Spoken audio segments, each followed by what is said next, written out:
This program is brought to you by the partners of A Rood Awakening International. Help others find truth. Support A Rood Awakening International today. Tonight, we present a political hot potato. A terrible situation no one in government wants to touch. So, our guest tonight took matters into his own hands. Over the last several years, he has served as a lead tactics instructor and conducted several child trafficking rescue missions around the world. Ex-Navy SEAL David Lopez joins us this week because it's the end of the sixth day. The sun is set, and this is Shabbat Night Live.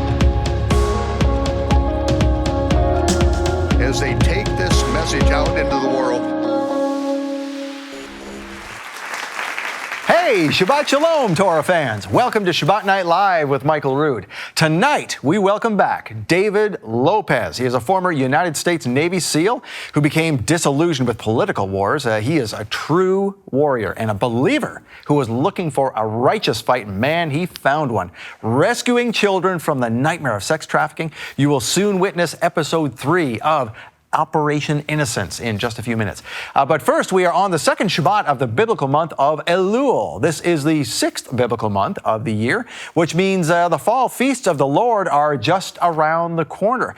The fall feasts of the Lord are pretty much all over the 7th month, and we have something special that you can get this month in preparation for the fall feast. We'll get into that in just a minute. But in the meantime, if you'd like to keep track of the fall feasts, what they mean and what day they happen according to the biblical reckoning of time, which is not the modern Jewish way, which does not line up with Scripture, by the way, you can get the astronomically and agriculturally corrected biblical Hebrew calendar at aroodawakening.tv/calendar. Now, speaking of fall feasts, we have a very special love gift to talk about this month, and I want to bring on someone who helps answer your questions on the phone about the fall feast and what it means to explore the Hebrew roots of your faith. Maybe you've even spoken to her personally on the phone. Please welcome the Partner Services Liaison for A Rood Awakening International, Tiffany Marmol. Welcome. Shabbat Shalom. Shabbat Shalom. How are you? Well, very well, thank you. You know, we're getting to that time of year. There's just a few weeks before, the fall feasts begin. Yes. Begin with Yom Teruah, which is what we'll talk about a little bit later with our love gift. But do folks call you and ask you what the fall feasts are all about? All the time, and it's so amazing. I'm so excited for the fall feast because I think prior to coming into Hebrew Roots, I would try to extend summer as long as possible. Yeah. And now the summer is like, okay, I'm ready for fall. I'm ready for the feast. And it's just such an exciting time. And when people call and ask questions, we're excited to share with them what they mean and just go through the process of, we kind of have to wait till we sight the moon and that whole thing. So and that's cool. so exciting when people begin to understand the correlation that when Yeshua said, no man knows the day or the hour, but you will know the season. That's exactly what Yom Teruah is about, because we don't know until we sight the new moon, because if you don't know, that's what we do here well, not just here, but that's what they did in biblical times, right?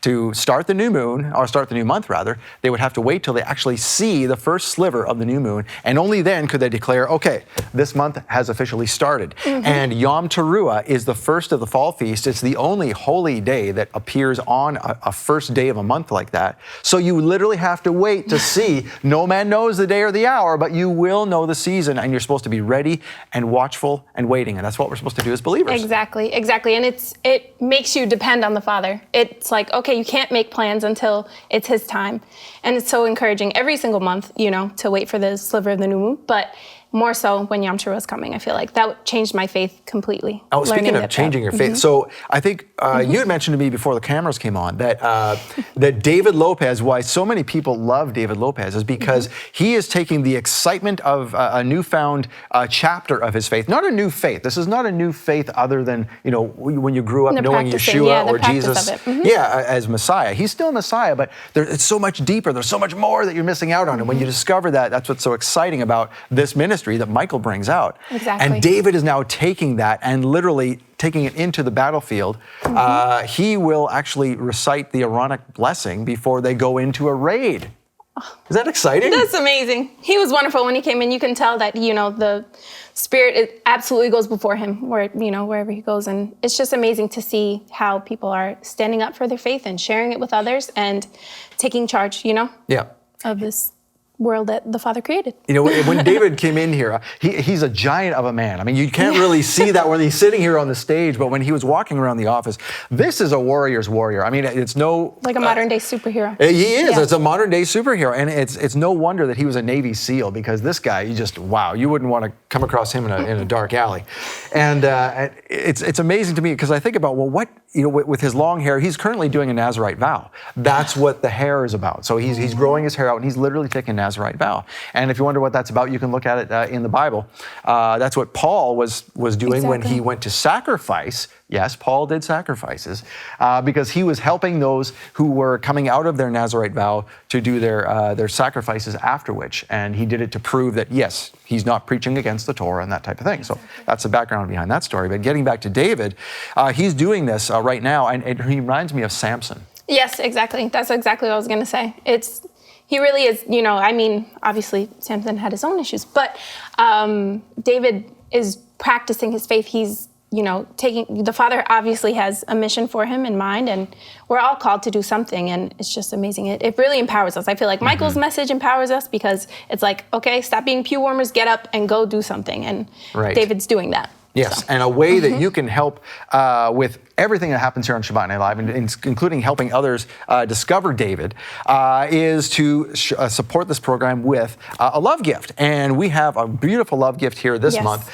For a donation of $50 or more, you'll get Michael's latest episode in his Acts series called Burning Questions. Now, this one is about all the questions that the apostles had with so many faiths in the world that they had. How do we present this Jewish Messiah, essentially, to all these different folks? And today, that's what a Rood Awakening is all about, helping people get through those burning questions. Jesus broke the Sabbath. How can that be possible if he's the Messiah? 3 days and 3 nights doesn't add up with Good Friday to Easter Sunday, like all these burning questions. So that's what this is about. That's awesome. So folks will get this with a gift of $50 or more. And with a gift of $100 or more, what do we have here? We have this shofar, which is perfect, obviously, for the fall feast that we were just talking about. And it is just beautiful. And I know that these come out of Israel. Yeah, they do. And that is the ram's horn shofar. It literally is a ram's horn. This is not a plastic piece of any kind. This is literally a ram's horn. My kids have some plastic ones. And I believe this also comes with the shofar. Yes, right? That's with the $100 or more. And then for $300 or more, you'll get all that, plus these 2 books, one of which is in your hand. Yes. This one, when I saw it, I was just so excited because, again, anything physical for me that's going to bring this faith to life is just a great way to share with others, and it's exciting for me. So these are all replicas of, temple time or throughout history, just Bible coins and the coins that are mentioned in the Bible. So the widow's mite is in there. It's just wonderful to see, and it's something that I think for younger people or children, for me, like this would be exciting to share with my children, because then they, tie the Bible and make it real for them. Especially since you can take the coins out. And we're all supposed to be like children, so I feel like it's exciting for anyone. Absolutely. All right. And you also get another book about Israel's history, and you can see more about that in just a second here. But thank you for joining us today, Tiffany. I really appreciate it.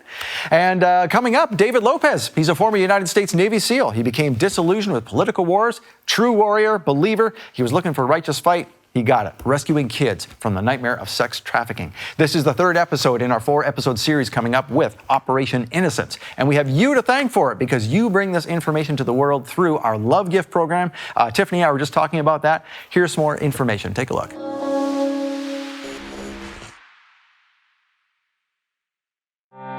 As the world preaches acceptance and tolerance, there is an equal and opposite hostility toward biblical truth.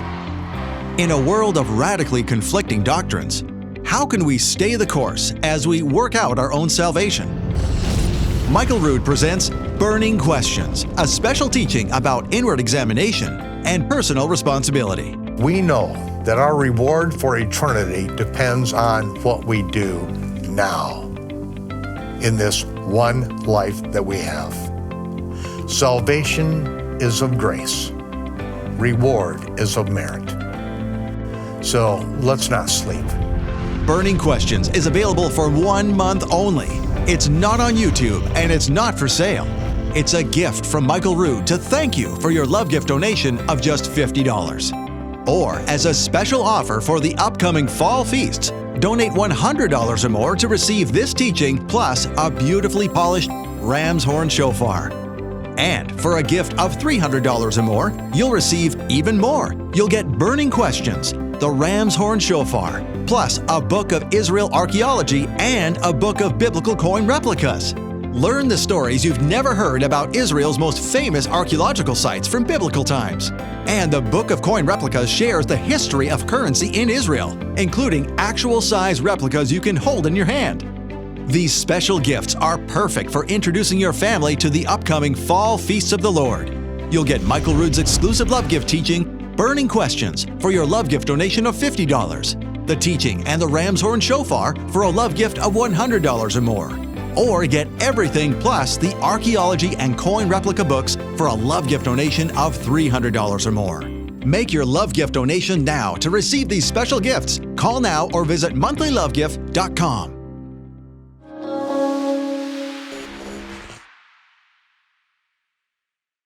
Traditions that we inherited from Babylon through Constantine have us occasionally with a little plastic cup and a little round wafer in a church service having what is called communion. But Yeshua was not having communion with his disciples. It was the last meal before his crucifixion, which happened at the time the Passover lambs were being sacrificed the following morning. Yeshua took this opportunity to explain something that had been embedded in the Israelite culture for then over 1,000 years. Melchizedek brought forth bread and wine to Abraham, and he blessed the Most High, saying, Baruch atah Yehovah, Eloheinu melech ha'olam, hamotzi lechem min ha'aretz. Blessed are you, Yehovah, our Elohim, King of the universe, who brings forth bread from the earth. Yeshua said, this represents my body, which will be broken for you. As often as you do it in remembrance of me. And so we break this bread and we do it in remembrance of him. Likewise, Yeshua took the cup and he blessed the Most High with that blessing that Melchizedek blessed the Most High. Baruch atah Yehovah, Eloheinu melech ha'olam, borei pari hagafen. Blessed are you, Yehovah, our Elohim, the King of the universe, the creator of the fruit of the vine. Yeshua said, this represents my shed blood, which will be poured out for the remission of sin. I will not drink another drop of the fruit of the vine. You take my cup and divide it among yourselves, because I won't drink it until I drink it again with you in my Father's kingdom. The marriage supper of the Lamb, Yeshua will lift this cup and he will say, L'chaim, to life everlasting. And until then, we remember what he's done and remember that marriage supper of the Lamb. Get ready.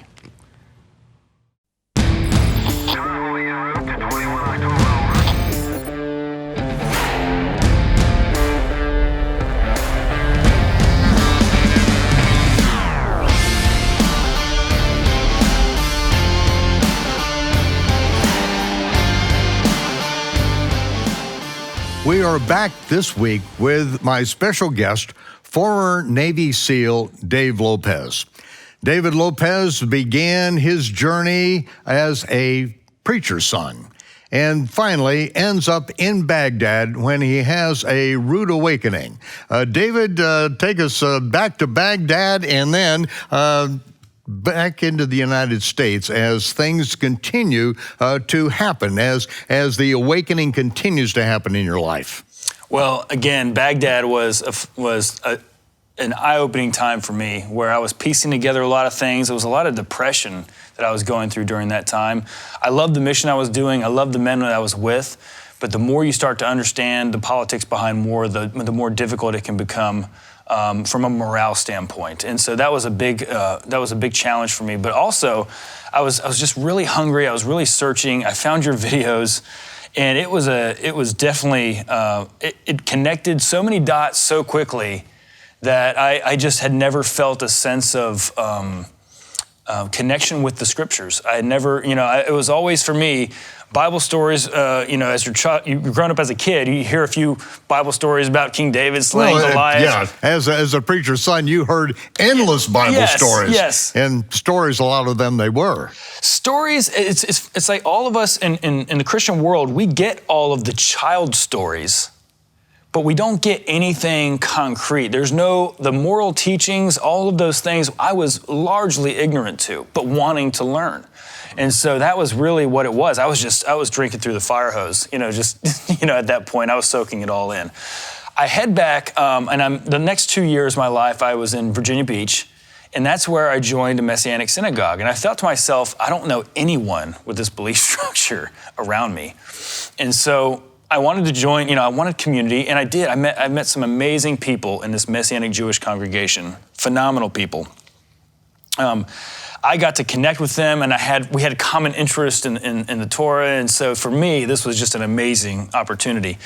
But the more I was there, I started to realize these concepts that were being taught, because I started out with I started looking at the different examples of Yeshua disagreeing with Pharisees, with rabbis, and all of a sudden, the story was kind of changing a little bit. The story was more, no, he really was a rabbi, and of course he was a rabbi, but they're saying he was a Pharisee, and really he was just like the other Pharisees of his day, and this is why we need to do this tradition, and we need to pray the prayer this way, and this has to be done in this way. So again... And that is a common misconception. There's a book, Jesus the Pharisee, and it's like... how clueless is that concept? But, this is the world that you were in. This is kind of the basis of it. Jesus was a Pharisee, and... And it's like, a lot of times they would highlight, I think, is it Matthew 23, where they're talking about, do as they do as the Pharisees do. And I would see that one verse, and of course, if you read the whole chapter, it's probably the most damning verse for Pharisaism in the entire Bible. Oh, yeah. But yet they pull this one little part out of it, do whatever they say they do. And of course, after your studies, I realize it's not what they do. It's clearly what they say, what he says. What he says, and, which is Moses, referring to Moses, referring to Moses' seat, yeah. And so not the connection to doing what they say, but doing what he says. So I realized that. But even if that wasn't the case, nobody could read that one verse and think, in one hand, he's saying, do what the Pharisees do, but they're all hypocrites. Do what the Pharisees say, but they're all hypocrites and they're all awful. And I was like, none of that context makes sense anyway. So to me, I was just using my own logic in a lot of your teachings. And I was listening to these people propping up this idea. And I was like, there's no, this is the exact same concept, just the reverse. In Christianity, we were not practicing a lot of these laws because of replacement theology. But now we were adding all these extra things to it. And the one thing that I gleaned from your teachings is, and this is what is concrete in my mind, only God can create laws, plain and simple. No one else has that right. So if you add to it, you subtract to it, you're already out. It's that simple in my mind. So that was eventually what kind of started to lead me out of it in not in a negative way towards the people. Again, wonderful people. But I was just like, this is the same issue, and this is the same religious problem that I experienced in Christianity. Yeah, a lot of people, when they find all of the paganism that is embedded in modern churchianity, Christianity, and they see that, they want to reject that, and it's right, because this is what the Almighty calls abominations. Don't learn the way of the heathen. Don't learn how they worship and serve their gods and say you're doing the same thing and do it for me. Don't even let the names of pagan gods like Easter, the bare-breasted fertility goddess of Babylon, don't even let it come out of your mouth. And so, a lot of times it's like, okay, I've been lied to my whole life. I've been given a lot of traditions. So they go right over into rabbinic Judaism, or the Messianic version of that, which is, Messianic Judaism, but it's Phariseeism again. It's the same exact issue. That's at hand. And the frustrating thing with it is, it's repeating, like we want a home. That's the thing. We want a family and we want a home. And so we jump into something And we have one connection point, which is the feast. I love that they kept the feast in some fashion. That was new to me. Having people around me that did the same thing, that created a great sense of Not a lot community. of Feast of Tabernacles in Baghdad, I take it. Not so many being celebrated right now. But this was a time in my life. I look back on it, and I'm not trying to be overly critical. It was an amazing time in my life in many ways. But it also let me know, there's one thing. To have fellowship and desire for fellowship is a good thing, but there's no need, in my mind, I have fellowship with all kinds of people now, so I don't feel the need to join a particular organization or religion in order to have fellowship. I just choose to have it with whoever, whoever's out there. Yeah, so that was a new thing. Whoever you come across on the street. Exactly. I mean, there's an opportunity. Exactly. Yeah. So let's go back and rehearse that. This is Matthew 23, which, this is the 2 days before the crucifixion. And so I call this Yeshua's last Sermon on the Mount. It was the Temple Mount at that time. He said, the scribes and Pharisees sit in Moses' seat. They purport to have Moses' authority. Therefore, whatsoever they say, it says in King James, they bid you command and do that do and observe. Right. But do not after their works, because they say and they do not. But we find that in the ancient Hebrew Matthew, it clarifies this very thing that works with the entire context. The scribes and Pharisees sit in Moses' seat. There is a Moses seat in every synagogue. When they sit in that seat, they can make takanot, they can make laws which change biblical law, and it has the same authority as what Moses spoke from Mount Sinai. That's the premise. So Yeshua said, the scribes and Pharisees sit in Moses' seat. Whatsoever he says, do, but do not follow their takanot, their laws which change biblical law, and their ma'asim, their actions which serve as a legal precedent for proper behavior, because they say they follow Moses, but they don't do what Moses says to do. And then he goes on just a few verses later, he says, these Pharisees cross land and sea to make one convert and then turn them twofold more into the son of hell than themselves. It doesn't sound like a tacit endorsement of everything they say to do and command to do. Yeah, you should still do what they say though, right? That's the thing that makes no sense. Right, I mean, the context makes zero sense if Yeshua is telling us not to do what these hypocrites are doing. I mean, that's right, and that's why we clarify, because from the Hebrew Matthew, we've got the manuscripts, the ancient Hebrew Matthew, and it says specifically, do what he says to do, and do not follow the takanot, these man-made rules and regulations of the Pharisees. So this is a revelation that is coming to you that's really making sense. So how does that play out as far as your Christian upbringing, and now you're seeing a different Yeshua? The real Yeshua, I would say. It is the first time in my life that I had a deep, deep connection with Yeshua, because my whole life was one thing after another was leading me down this path of seeing how false and how pretentious a lot of religion was, and how most of it, in essence, is just how can we convince the surrounding people around us that we're spiritual? Most of it is very much, a show. Very much a show. And so regardless of whether it's Phariseeism or Christianity, whatever it is, any organized religion, I would go so far as to say, a lot of people care a lot about their perception from their peers. Mm-hmm. And that usually is what comes first for most people. And the one thing that I connected with Yeshua on, he wanted to make it directly about your relationship with the Father, and the organizations of his day were trying to keep the people running around, doing as many things as they could. Obviously, that's a power grab, right? And that's a control factor. Keep people, within your sphere. Put a ring in their nose, follow these rules, and you're all good. You're okay. It's not unique to Jews at all. It goes on in every single religion. So this is we're both Baptists. We can relate to that. It happens the same way in every single religion. And I think this is the most impactful message of what Yeshua stood for that he even said. So it's like when I thought of Jesus growing up, the idea was really, he just did everything for me and I don't have to do anything. That was the feeling I had. I'm so thankful for that. But I never saw the revolutionary. I never saw the one upending the system strategically from within, using miracles to show how bogus these concepts are. Okay, well, expound on that, the miracles and really what caught your attention as you're watching Yeshua's ministry unfold. The gospel of the kingdom is both what he did in word, what he said in word, and what he did. Right. Everything he did is the gospel of the kingdom. Every confrontation with the Pharisees, every slug out that he had with them, this is the gospel of the kingdom. This isn't the mamby-pamby sweet baby Jesus. He was very pointed, and I never noticed it. Actually, most of his miracles, when I saw him telling a man to take up his bed and walk, you know how I interpreted that? Oh, okay, that's Jesus because the Sabbath's no longer available. Right, that's why he did that, to show them. It was on the Sabbath day that he told this man to pick up his bed and walk. And my interpretation was that's because Jesus is above the law and he doesn't need the law anymore. Didn't realize that was never God's law. Right.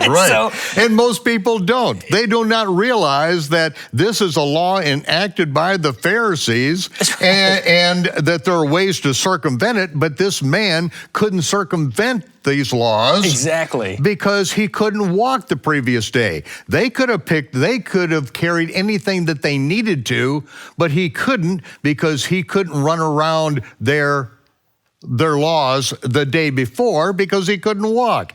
And so Yeshua, he's not breaking the Sabbath. He's not telling this man to break the Sabbath, is he? No, not at all. He's very much wanting to make a point with his miracle, because can you imagine the amount of people talking about this miracle once it's happening? And then he says, this is a day before Shavuot, Pentecost. Right. Yeah. It's a Sabbath before, the seventh Sabbath of the counting of the Omer, and Jerusalem is full of hundreds of thousands of people. Pharisees are all over this area, and they know the rules.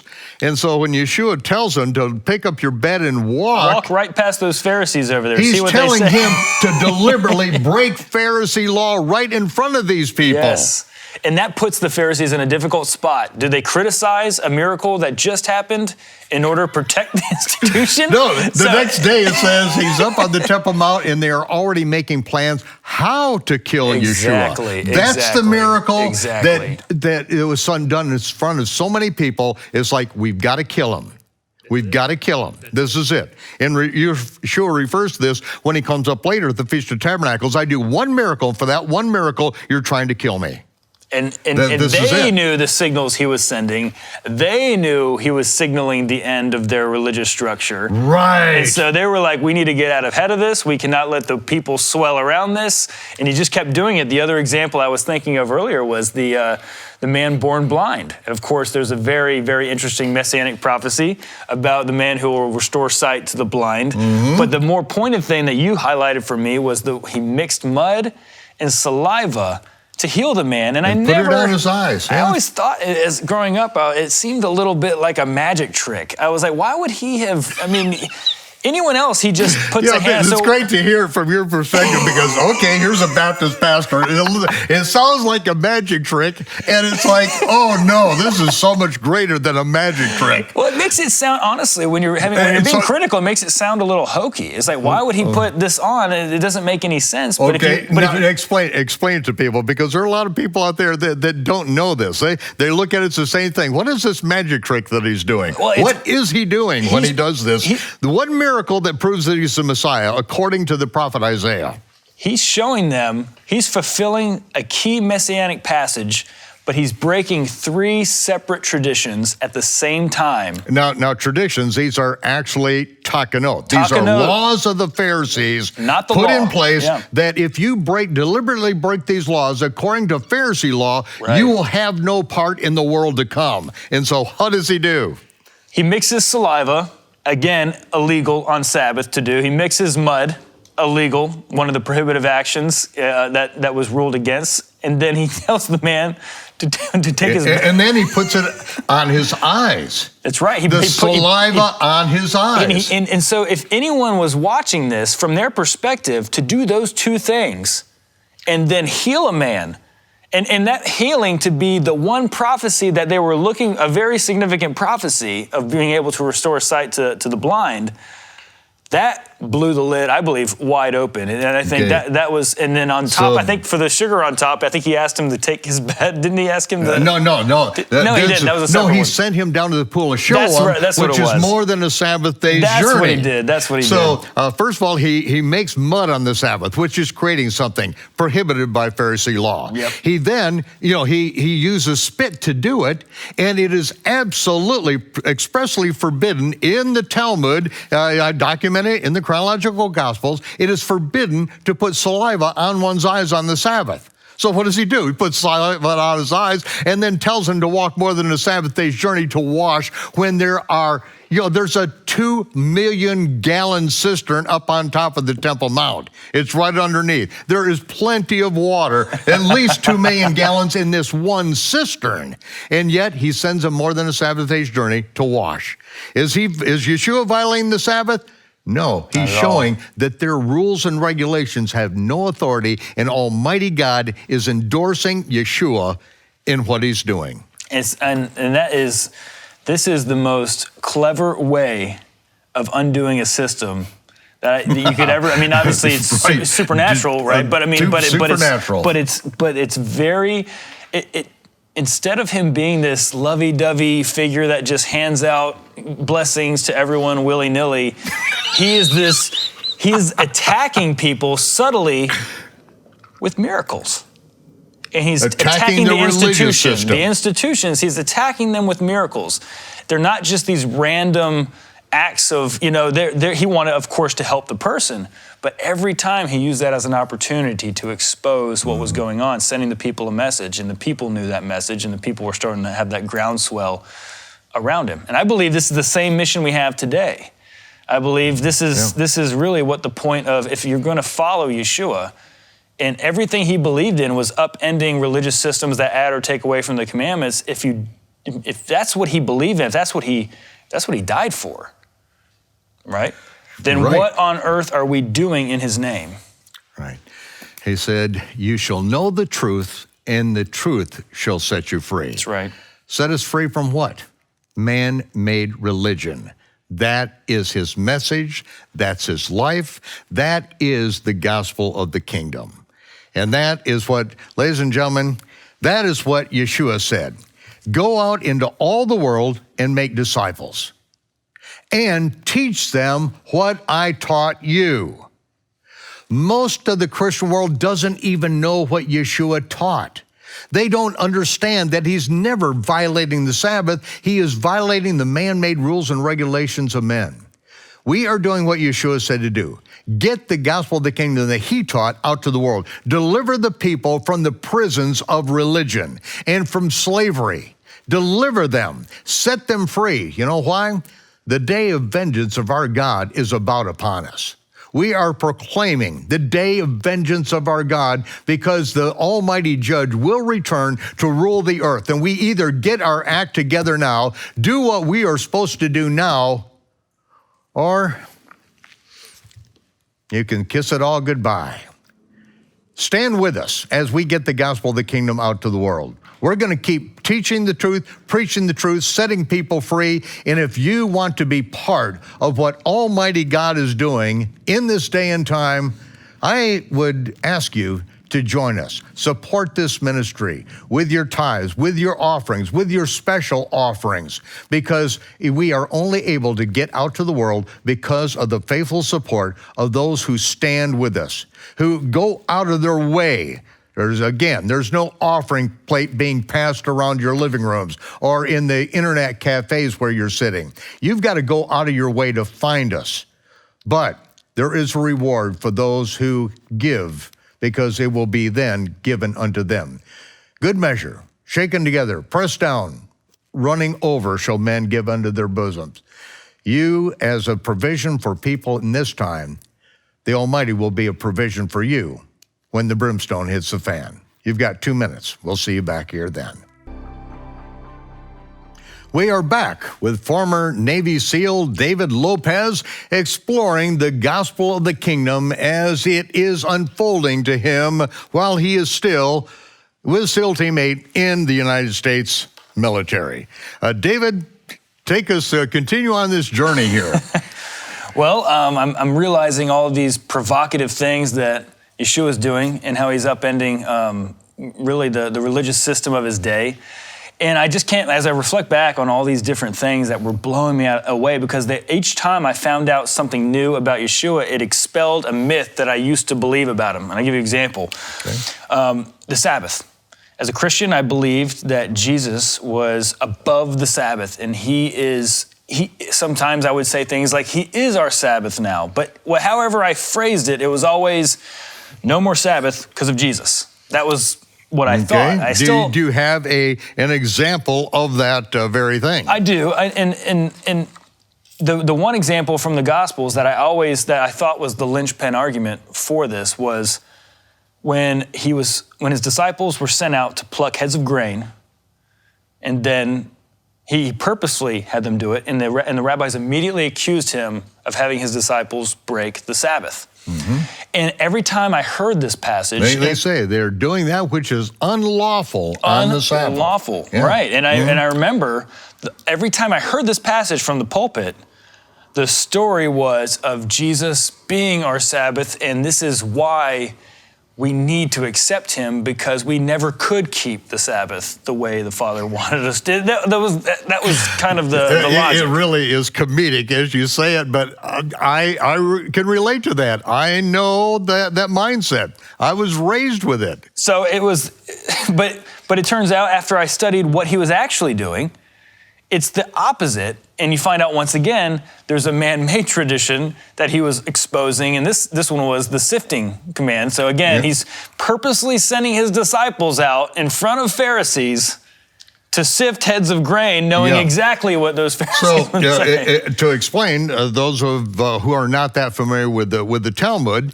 is that the Pharisees made a law which really made it impossible for the poor to eat on the Sabbath. Right. Because the Torah says that the poor can go through your grain fields, they can go into your orchards and all, and they can eat a meal. They can't harvest, they can't take their apron full of apples and take it to market or take it home with them. Right. But no, they can eat a meal in your garden, in your vineyard, anywhere, at any time. And so they made a law which prohibited the poor from being able to eat on the Sabbath day. That's what this is all about.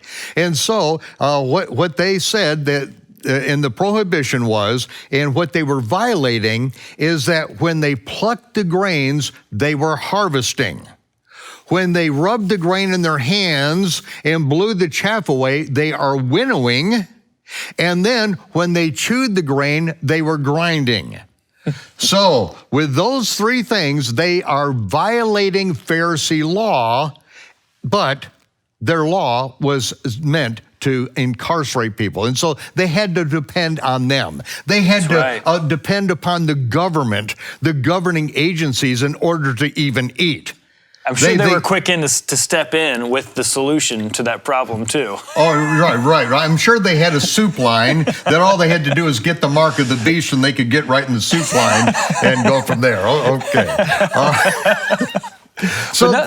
But there it is. Yeah. It's that without understanding first century Phariseeism, you really can't understand the Gospels. No, I was reading a completely different story. I was honestly reading something through a lens that just, and it's funny because I never saw it at the time, and I was never taught to see it, or, it was innocent. I wasn't innocent. I wasn't trying to be negative towards the Sabbath. I just thought this is what he represented. Right, and now you go to a Messianic congregation, and most Messianic Jews, they are like Christians. They show up to church 3 times a year. They don't know anything about the Bible. They really have never read the Talmud, so they have no idea what Yeshua is actually breaking. They haven't even studied their own books. They want to call the head guy rabbi, but most of the Messianic congregations, the rabbi, which Yeshua said, don't call anyone that.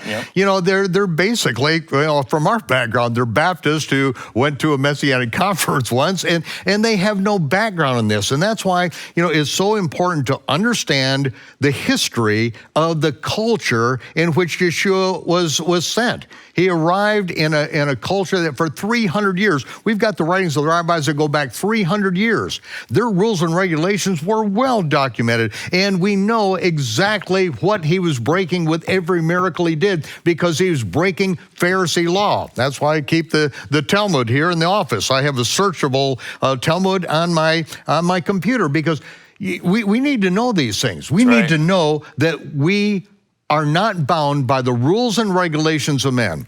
If anyone is added to the Torah or subtracted from the Torah, they are a false prophet and is a false religious system. That's what Phariseeism is. And unfortunately, our Jewish brothers who become Messianic believers just a lot of times just don't get it. But that's why we're here, to help them. But you know, the underlying, the real, like, the heart of this issue is about individual free thought. That's what's at stake. Individual free thought is the key to relationship. The inability to have that thought is what's keeping everyone away. And the institutions, in their own ways, are teaching everyone to conform to their thought. Surrender your ability to reason and use your logic yourself. Mm-hmm. And that's the true heart of mental slavery that this is imposing. And this is the same fear that I had. Early on, I was afraid to bring this stuff up. I literally thought my salvation was going to be lost by bringing it up. So it ensnares your mind into the pretext of the theology itself, to where you're afraid to even ask a question. And then you're thinking to yourself now, like, why would any good being that's up there, if someone's up there, wouldn't they want us to think and truly choose them for our own personal reasons as opposed to being coerced into it? Right, free will, you would think that is like the foundation of the creation. Wouldn't that be the point? I mean, at whatever cost, free will is protected by the Almighty. Right, and so that's what's really at stake. It's people's minds that are for sale. And this isn't for me. It's like, I don't care anymore about, you hear a lot of bickering in the Hebrew roots movement. There's people that go online and they get a Hebrew degree in 2 months, and then they go 2 months on the YouTube, and then they go teaching all the Christians. You know, I'm the new Hebrew scholar. Everyone follows them because they don't know any better. Right. It's like, and there's all this. You know, we keep the Torah this way. Well, we keep Sabbath this way. This is how we say the name. Well, this is how we say the name. And everyone's divided on all these issues. They're playing the same game, which is what they're using is whatever belief, even if it's the correct belief. Even if they have the truth, what they're using it for is to corral people into their corner, to surrender their thought. This is what we believe. When you should be telling everyone, what do you actually believe? What is your, here's evidence. Like, it's fine to show evidence, but there's people that create this idea that the people outside of them are somehow in a lesser state, or somehow less connected, or somehow, and so again, we start playing this game. Who can be on the inner, and that is a most accurate definition of a cult. Yes. You know, a cult is generally defined as anyone who doesn't belong to our organization. They're in a cult. Okay? Those are cults, yeah. But that, you really defined a cult there. Yeah, the Kool-Aid is everywhere, and people are drinking it. Scott Laird informed me of a new redefinition of the word university, as his daughter's in university, and how they're using it. Unified verse. We're all saying the same thing. Universe. Wow. University. And this is actually what was said at the orientation of this university. Wow. One verse, all saying the same thing. Wow is right. My goodness. Talk about a brainwashing of America. Mantra. And that one verse is that there is no God. We are just the result of advent chance mutations, a purely mechanical universe. Without a God, with no creator, there are no creator-given rights. There are only government-given rights. And what the government giveth, the government freely taketh away. It's a cult within itself, and you can clearly see people subscribe to it, and they champion that idea without even understanding or searching the idea themselves. You ever notice someone that's a very staunch atheist the same way as a religious person? They will champion the concepts. They feel like they have top cover. They feel like it's all been well researched. Whoever they're trusting in, they don't really know. They haven't researched it. They're just kind of lazy. Their approach has been lazy. They're saying, I'm just going to let my mind surrender it all to this person up here, but I'm trusting that they're right. And they go around saying, look, we have science on our side. The same concept is what we're doing with religion. Well, I got my pastor, it's like, but none of us know. That's why we get called. That's why when I got called on this stuff, people were beating me. My good friend was beating me up and down with verses that I was taking out of context to prove my points. As a Christian, I was trying to say, no, the law is done away with, and here's why. And then he would say, hey, read the whole context. Every time I went back to read it, I was like, oh, man. He just beat me, just straight up beat me. That's it. That is the awakening that a lot of people are having. It's like, not one verse answers. We're not trying to justify our position. We're not trying to build a theology by constructing one verse answers, the Roman road or whatever you want to call it. I learned Romans. Okay, yeah, we all know that. Okay, we're just going to sing the verse just as I am one more time, and with every head bowed and every eye closed with no one looking around.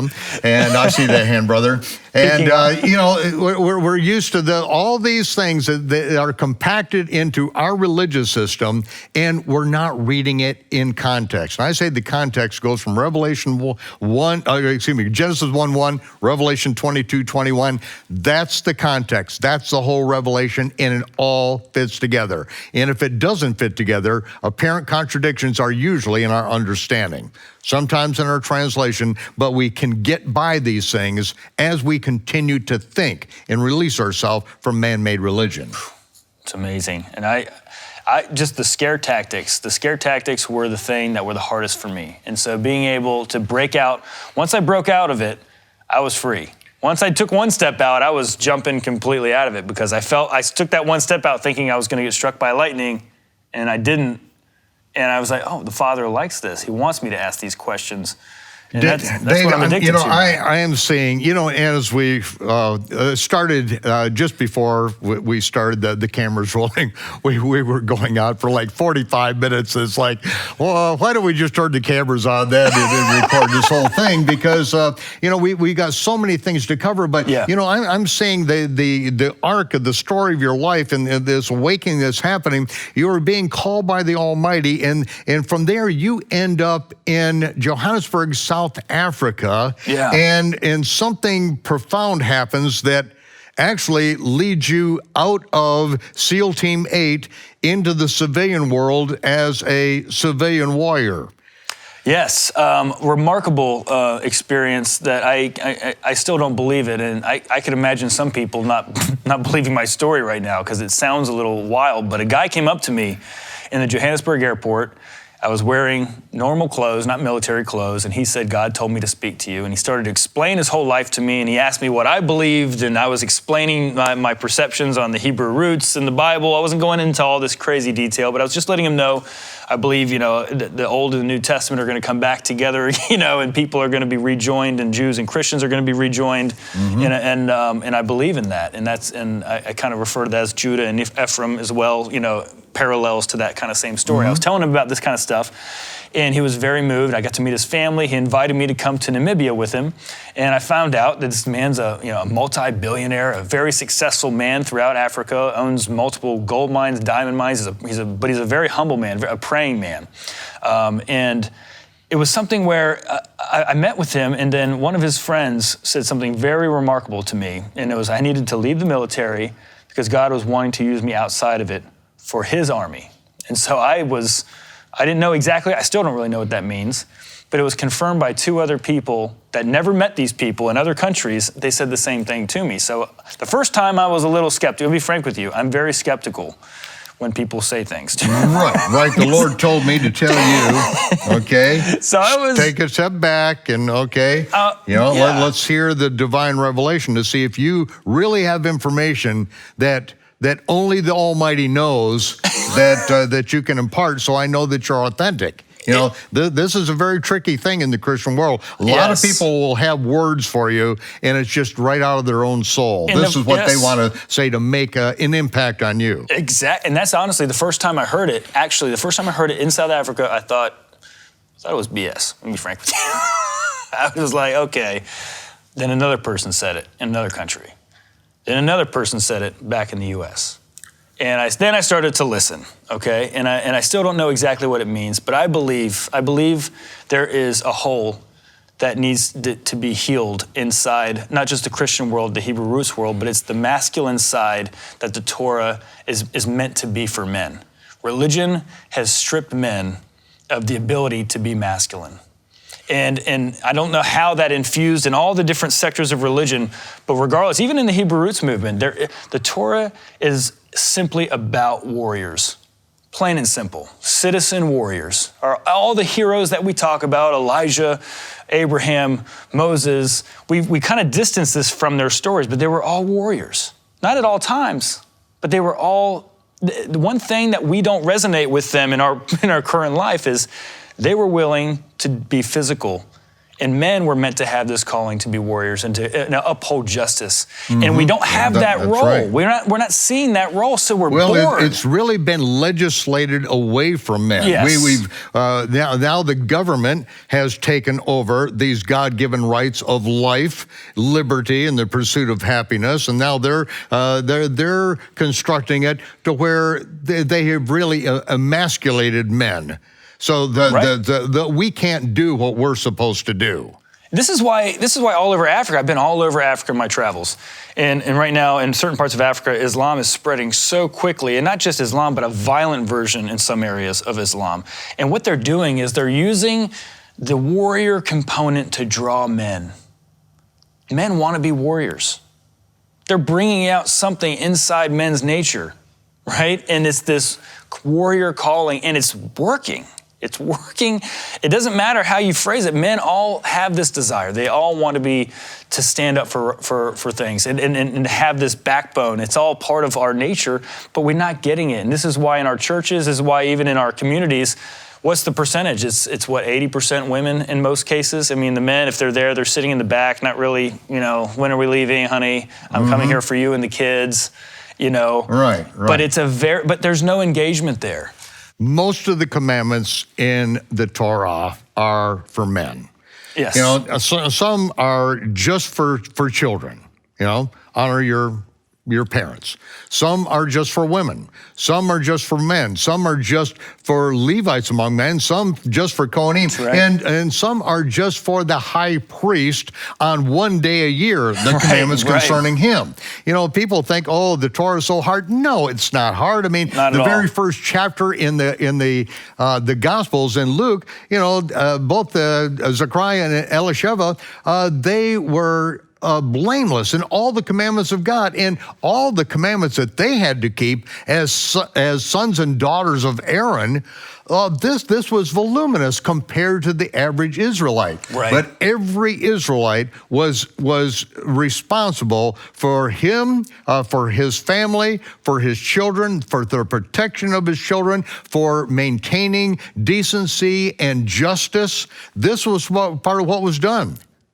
And justice was meant to be upheld by all of us collectively, and today we don't get to experience that because we subcontract that out to other people. They focus on that. Right. And now we're starved. Oh yeah, the police are going to save me. We hired the police to save us, and wait, they're a half hour away from a guy that's busting down the door with a gun.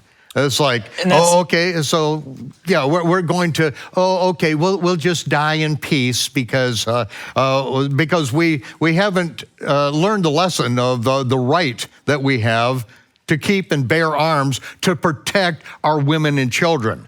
Exactly. And we don't have that. I mean, that's why the Me Too movement has run so far. Men do not protect women anymore. There isn't a culture of men that want to protect women. If there was a culture of men standing up, there would be no room for this. Okay, now you're getting my blood to boil. Ladies and gentlemen, next week, come back. We got to continue on with this. We've got a fight to fight, ladies and gentlemen, and this is where the gauntlet is being thrown down. This is not mamby-pamby Christianity. This is not, whatever. You know, we're going back. If we're going to go back, if the Torah is really written on our hearts, the Torah demands that men stand up and do something. And that is what we're going to tackle with. We have just had some great news coming out of Washington, and this next week we're going to discuss it. So be back with us, because righteousness is going to prevail, or they're going to pry our cold, dead fingers off the Bible. I like to pray. As a matter of fact, Dave, would you pray the Aaronic blessing? Yes, I would be honored. Yivorecha Yehovah vayishmorecha, Ya'er Yehovah panav elecha v'yonecha, Yisa Yehovah panav elecha, vayisim lecha shalom. May Yehovah bless you and protect you. May Yehovah let his face shine upon you and be gracious to you. May he lift up his countenance upon you and give you shalom. Shabbat shalom. Torah fans, Shavua Tov. Have a good week, and we'll see you right back here for the rest of the story. Shabbat Night Live.